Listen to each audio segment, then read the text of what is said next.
ଓଡ଼ିଆ ଭାଷାର ବିକାଶ ଦିଗରେ ସମ୍ବାଦ ଆମ ଓଡ଼ିଶା। ସମ୍ବାଦ ଆମ ଓଡ଼ିଶା ବାର୍ଷିକ ପ୍ରତିଯୋଗିତା ଆଜି ନିର୍ଦ୍ଧାରିତ ସମୟରେ କୁତ୍ରା ଉତ୍କୃଷ୍ଟ ଉଚ୍ଚ ବିଦ୍ୟାଳୟଠାରେ ଅନୁଷ୍ଠିତ ହୋଇଯାଇଛି। ଏଥିରେ 300 ଛାତ୍ରଛାତ୍ରୀ ଚିତ୍ରାଙ୍କନ, ଓଡ଼ିଆ ହସ୍ତାକ୍ଷର ଓ ଭାଷାଜ୍ଞାନ ପ୍ରବନ୍ଧ ଲିଖନ ପ୍ରତିଯୋଗିତାରେ ଅଂଶଗ୍ରହଣ କରିଥିଲେ। କାର୍ଯ୍ୟକ୍ରମକୁ ସମ୍ବାଦ ସାହିତ୍ୟଘର ସଭାପତି ଡକ୍ଟର ବିଭୀଷଣ ବାରିକ ପରିଚାଳନା କରି ଏହି ପରୀକ୍ଷା ମାଧ୍ୟମରେ ସମ୍ବାଦ ଆମ ଓଡ଼ିଶା ଓଡ଼ିଆ ଭାଷାର ବିକାଶ ଦିଗରେ କାର୍ଯ୍ୟ କରୁଥିବା ସେ କହିଛନ୍ତି।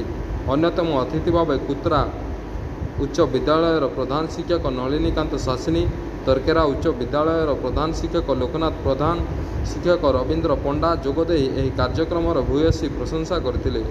ବରିଷ୍ଠ ଶିକ୍ଷୟିତ୍ରୀ ଦୀପିକା କେରକେଟା, ଅବିନାଶ କର, କାହ୍ନା ସେଠ ପ୍ରମୁଖ ପରୀକ୍ଷା ପରିଚାଳନା କରିଥିବା ବେଳେ ସ୍ଥାନୀୟ ସମ୍ବାଦ ପ୍ରତିନିଧି ରାଜେଶ ସାହୁଙ୍କ ପ୍ରତ୍ୟକ୍ଷ ତତ୍ତ୍ୱାବଧାନରେ ସମସ୍ତ କାର୍ଯ୍ୟକ୍ରମ ପରିଚାଳିତ ହୋଇଥିଲା।